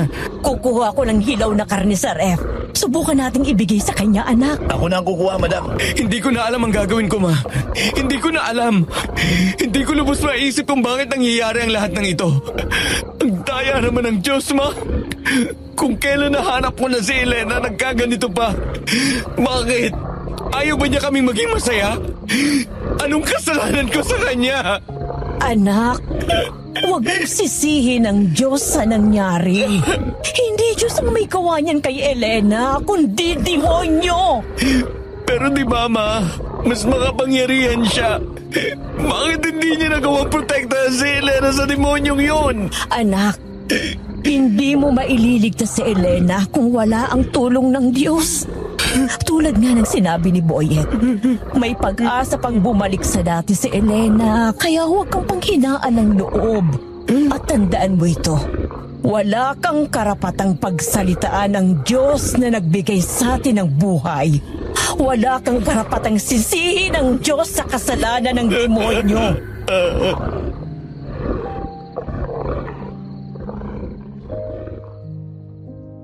Nahimasmasan ako sa sinabi ni Mama. Tama siya. Hindi Diyos ang may gawa ng lahat kundi demonyo. Pagkatapos kong mahimasmasan, agad akong humingi ng tawad sa Diyos. Hindi ko lang talaga alam noon kung anong gagawin ko. Alam kong maiinis kayo sa akin, pero kung kayo ang nasa sitwasyon ko noon, siguro maiintindihan ninyo ako.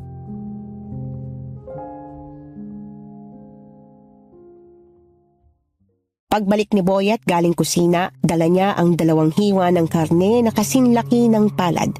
Dahan-dahan kong binuksan ang pinto gamit ang duplicate na ibinigay sa akin ni Mama.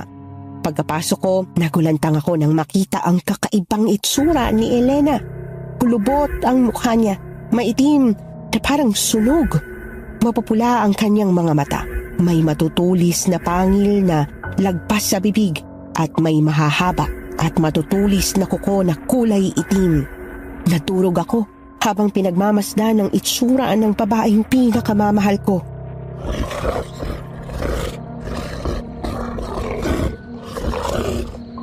Elena, eto ang hilaw na karne. Huwag kang lalapit sa akin kung ayaw mong masaktan kita. Boss, iagis mo na lang. Delikado kapag lumapit ka pa sa kanya.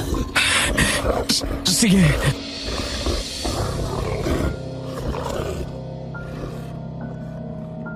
Nanginginig ang kamay ko habang hawak ang hilaw na karne. Kuminga ko ng malalim at inihagis ang buong laman sa kanya. Hindi pa man sumasayad sa sahig, bigla siyang gumalaw at nilapa yun.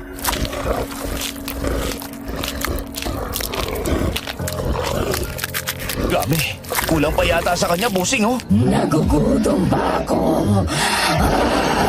Elena, mahal, kontrolin mo. Gutom na ako. Tulungan mo ako, mahal. Tulungan mo ako. Ito pa, Ma'am Elena. Saluhin mo. Mahal, okay ka na ba? Iwanan na ninyo ako rito, Rafael. Nakikiusap ako. Natatakam ako sa laman ninyo. Elena, mahal ko. Pakiusap. Mas lalo lang akong nagugutom kapag naamoy ko kayo. Tara na sa labas, anak. Mas lalo lang mahihirapan si Elena.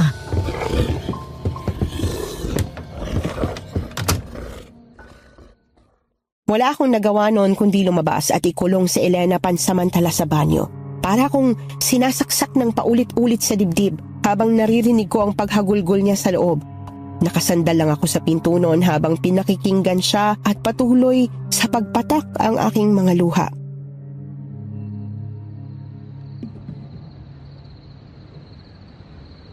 Huwag po kayong mag-alala, bossing. Pabalik din siya sa pagiging tao bukas ng umaga.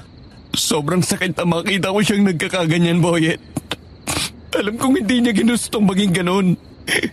Alam kong sobra siyang nahihirapan. Sigurado kung matutulungan tayo ni Aling Kuring, boss. Think positive lang po. Salamat sa lahat ng tulong mo, Boyet. Hindi ka lang basta driver ko, kundi isang totoong kaibigan. na dapat kong ipagpasalamat. Boss, para ko na rin kayong kapamilya. Kaya hindi ko kayang wala man lang maitulong sa inyo. Salamat ulit, Boyet. Hindi lahat ng tao kagaya mo.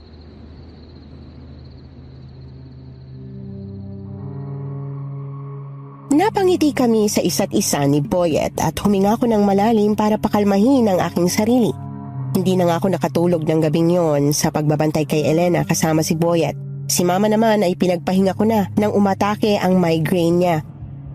Kinaumagahan, hindi ako nagdalawang isip na buksan ang pinto ng banyo at doon ko nakita si Elena na natutulog sa sahig.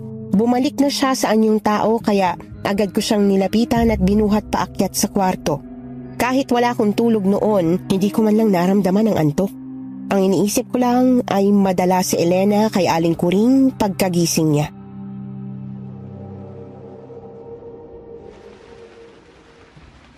Anong oras tayo pupunta kay Aling Kuring, boss? Maya-maya, pagkagising ni Elena.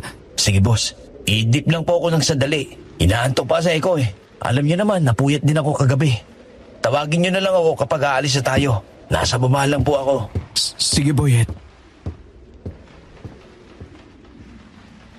Mahal, Oh, mahal. Gising ka na pala. alam mo na ngayon ang totoo. Mahal, ayos lang yon. Ano ka ba? Huwag kang mag-alala. Sigurado ako mapapagaling ka ni Aling Kuring. Aling Kuring? Sino siya? Isa siyang albularyo. Siya ang tumulong sa amin ni Boyet para mahanap ka. Nalaman niya ang nangyari sa'yo. Kaya kami nagpunta sa Barrio Agnas. Ayoko na ganito. Pero pinilit niya ako, Rafael. Ano bang ginawa niya? Bakit ka naging aswang? May pinakain ba siya sa'yo o pinainom? May ginawa siyang ritual. Hindi ko alam kung anong klaseng ritual yon. Pero pinilit niya akong painumin ng dugo. Wala akong laban noon. Hinang-hina ang katawan ko. Tapos nagising na lang ako kinagabihan na gutom na gutom. Kumakalamang sikmura ako at naghahanap ng laman. Tuwing gabi hindi ko kayang kontrolin ito. Parang may kung anong hayop na naninirahan sa loob ko. Napakawalang iya. Kulang pa yatang pagpatay sa kanya para bayaran ang lahat ng ginawa niya sa iyo, Elena. Dapat masunog ang katawan ng demonyong yun sa impyerno! Rafael, natatakot ako. Ayoko masaktan kayo pero nahihirapan akong kontrolin ang gutom ko. Huwag kang mag-alala, mahal. Pupunta tayo kay Aling Kuring. Pero bago tayo pumunta doon, ihahatid muna kita sa bahay ninyo. Kailangang malaman ni Tito Manuel na kasama na kita. Sige, Rafael. Miss na miss ko na rin si Daddy. Gusto ko na siyang mayakap. Tahan na, mahal ko. Huwag ka nang umiyak.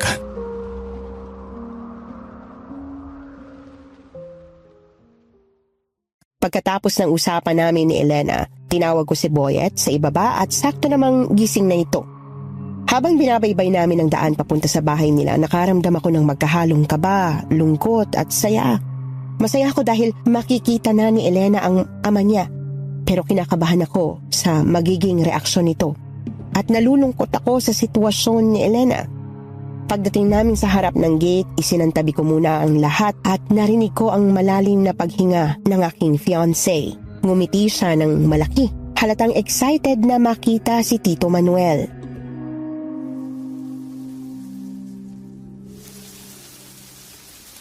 Handa ka na ba, mahal? Oo, mahal. Tao po! Tao po! Daddy? Elena! Opo, Daddy. Ako po ito, si Elena. Oh, Diyos ko! Sandali lang!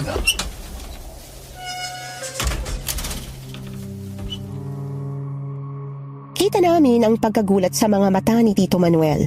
Mababa lang ang gate ng bahay nila kaya nasilayan namin siya agad malapit sa garden. Dali-dali niyang binuksan ang gate at nanlaki ang mga mata niya nang yakapin siya agad ni Elena. Ilang segundo rin bago bumitaw sila sa isa't isa. Halata ang pagkabigla niya habang tinitingnan si Elena mula ulo hanggang paa.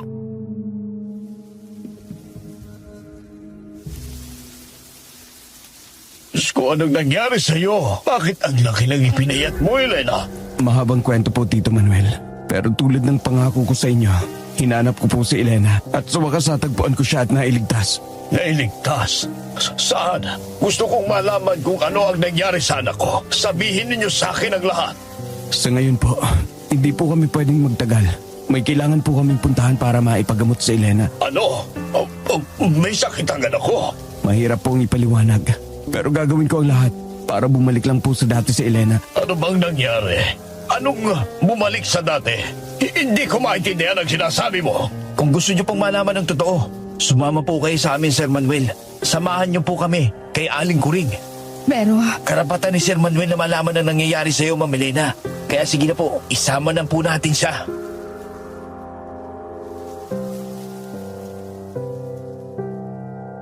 Sumang-ayon ako sa sinabi ni Boyet dahil mahirap para sa akin ang ipaliwanag ang lahat.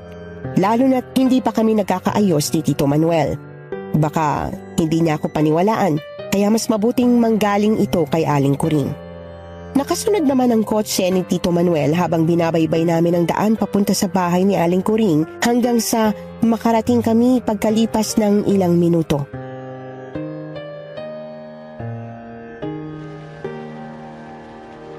Tama nga kayo. Hindi na pangkaraniwang dugo ang dumadaloy sa katawan ni Elena. Gutom at hayok sa laman ng halimaw sa loob niya. Ano bang pinagsasabi ninyo? Ano bang nangyayari sa anak ko? Aswang ang anak mo. Ha? Isang itim na aswang ang gumawa nito sa kanya gamit ang itim na ritual. Ano? Aswang? Nagpapatawa ba kayo? Hindi totoo ang mga aswang. Totoo ang sinasabi ni Aling Kuring, Dad. Aswang na po ako. Hindi totoo yan, anak. Rafael, ano bang ginawa mo sa anak ko at nawala ng bait? Hindi totoo yung sinasabi ninyo. Tito, totoo po ang sinasabi ni Elena. Naging aswang siya dahil sa kagagawa ng aswang na dumukot sa kanya. Hindi totoo yan. Bawiin mo ang sinabi mo. tama na, Dad.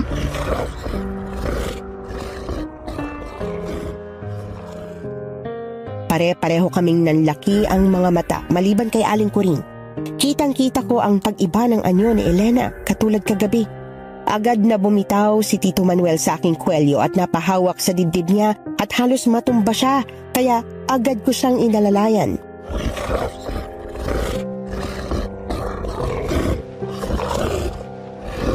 Anong klaseng? Hindi maaari. Kumalma po kayo, Tito Manuel. Si Elena pa rin po yan. Ay, Elena, anak. Anong nangyari? Sinong may gawa niya sa iyo, anak? Huwag po kayong mag-alala, Tito Manuel. Siguradong mapapagaling siya ni Aling Kuring. Di ba, Aling Kuring? Hindi basta-basta ang ritual na ginamit ng aswang, iho. Hindi rin basta-basta ang kondisyon ni Elena. Mahirap ibalik ang isang taong naging aswang sa pagiging ordinaryong tao. Lalo na't itim na aswang ang gumawa nito sa kanya.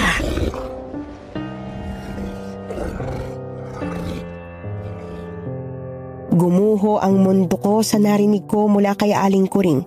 Hindi pala basta-basta ang kondisyon ni Elena at mukhang hindi nga siya maibabalik sa pagiging ganap na tao.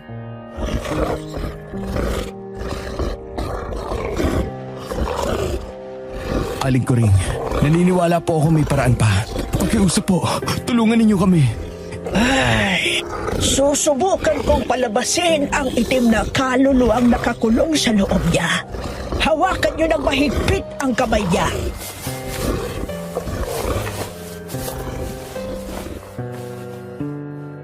Agad naming hinawakan ni Boyet ang kamay ni Elena habang nakaupo siya sa upuang gawa sa kawayan. Hinawakan ni Aling Kuring ang kanyang noo sabay usal ng orasyon. Biglang lumakas ang hangin. Kumalansing ang mga bintana ng kubo na parang may umiikot na ipo-ipo sa loob. Naramdaman ko ang panlalamig ng paligid na parang may nagyayelong kamay na humahaplo sa batok ko. At doon ko narinig ang nakakatakot na boses ng aswang. Tuluyang naging garalgal at mabangis ang tinig ni Elena. Ang kanyang mga matay naging itim, halos mawalan ng puti. Nagpupumiglas siya kaya hinawakan namin siya ng mahigpit. Ngunit sa sobrang lakas niya, tila hindi na siyang Elena na kilala namin. Isang marahas na puwersa ang pinakawalan niya at tumilapon kami ni Boyet sa sahig. Hindi niyo ako mapapaalis! Letik! Ang lakas niya, boss! Elena! Bakit? Mahal ko. Sa ngalan ng poong may kapal, lumayas ka, itim na kaluluwa! Wala na kayong magagawa pa! Akin lang siya! Pag-aari ko siya! Ang kaluluwa ng albularyong aswang ay nilalabanan ng orasyon ko. Hindi ko kinakaya. Inaagaw niya ang kaluluwa ni Elena. Napakawalang iya. Kahit patay ka na, hindi ka pa rin tumitigil, demonyo! Hindi niyo kami mapaghiwalay! Mamamatay kayo! Oh, Diyos ko! Helena, anak ko! Di ba tanghali pa lang? Bakit parang ang lakas niya? Nagising ang kaluluwang itim sa ginawa kong orasyon. Hindi niya pinapakawalan si Elena. Inaagaw niya ang kaluluwa nito. Akin lang si Elena! Hindi niyo siya makukuha sa akin, mga aman! Hindi ka rito nabibilang. Ang babaeng ito ay hindi sa'yo. Bumalik ka sa pinanggalingan mo. Magsama-sama tayo sa impyerno! Elena! Hindi ikaw yan! Lumaban ka! Patayin mo sila, Elena! Patayin mo sila! Sa ngalan ng Ama, ng Anak at ng Espiritu Santo, bumalik ka sa pinanggalingan mong impyerno! Hindi! Elena! Elena, gumising ka! Ano nangyari sa kanya, Aling Kuring? Hindi kinaya ng katawan niya, iho. Masyadong malakas ang sumpa, kaya nabigo ako. Ano pong ibig ninyong sabihin? Nawala na siya? Ganun ba? Ikinalulungkot kong sabihin ito, iho.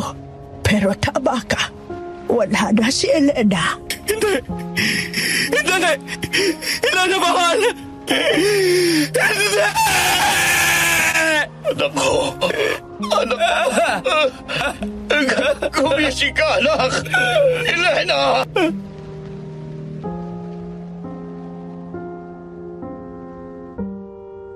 Nawalan ng malay si Elena at kahit ilang beses namin siyang ginising, hindi na siya humihinga noon. Taranta kaming tumawag ng ambulansya at humingi ng tulong ngunit gumuho ang mundo ko nang sabihin ng doktor na dead on arrival siya. Napakasakit. Pagkatapos ng lahat ng ginawa ko para mailigtas siya, kinuha pa rin siya sa akin. Hindi man lang namin natupad ang pangarap naming kasal. Idiniklara ng doktor na cardiac arrest ang sanhi ng kanyang pagkamatay. Doon ko napatunayan na hindi lahat kayang ipaliwanag ng siyensya.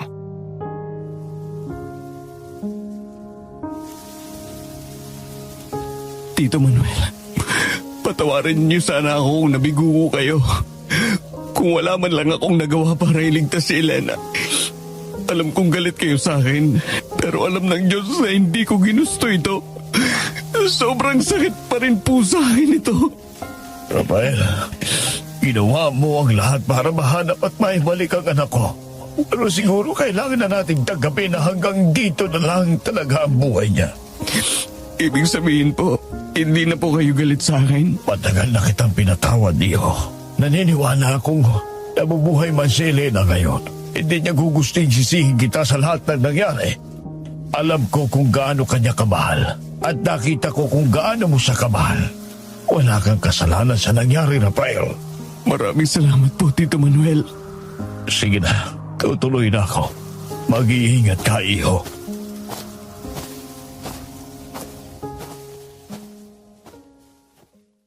Pagkatapos ng pag-uusap namin ni Tito Manuel, gumaan kahit papaano ang loob ko. Pero hindi pa rin mawala sa isip at puso ko ang pagkawala ng babaeng pinakamamahal ko. Ilang buwan ko ring nilunod ang sarili ko sa alak. Nasangkot ako sa gulo sa loob ng isang bar at nakulong ng ilang araw. Muntik na akong mawala sa sarili hanggang sa isang gabi na panaginipan ko si Elena. Sa panaginip ko, pinagbawalan niya akong uminom tulad ng ginagawa niya noon. Humagulgol ako sa iyak dahil pinaramdam niya sa akin na hindi niya gusto ang nangyayari sa buhay ko. Doon ako natutong bumangon at magbago.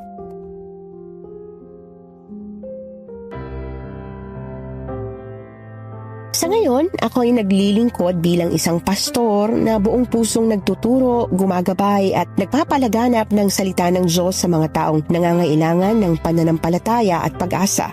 Katulad ko na minsang lumihis ng landas dahil sa kabiguan at sakit ng buhay, ngunit natutong bumangon at mas lalong nakakilala sa tunay na halaga ng buhay at biyaya ng Diyos. Sa ngayon, wala na akong balak mag-asawa, Miss Anne. Aminin ko man o hindi, wala pa rin nakakapantay sa kagandahan ni Elena, ay hindi lang sa panlabas na anyo, kundi higit sa kabutihan ng kanyang puso. Hanggang ngayon, mahal na mahal ko pa rin po siya. At kahit wala na siya sa mundong ito, pakiramdam ko kasama ko pa rin siya. Hanggang dito na lamang po ang aking kwento. Muli, ako si Rafael. Maraming salamat po.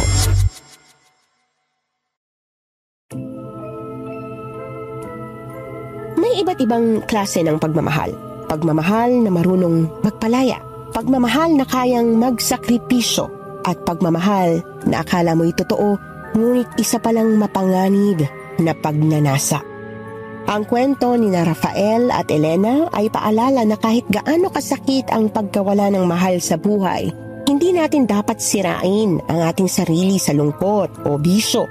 Lagi rin nating tandaan na wala tayong karapatang sisihin ng Diyos sa mga nangyayari sa buhay natin. At sana kapag nagmahal tayo, huwag nating kalimutang magtira para sa ating sarili. Lagi nating tatandaan na kahit anong pang pagsubok ang dumating sa buhay natin, may isang Diyos tayong kasama at nagmamahal sa atin.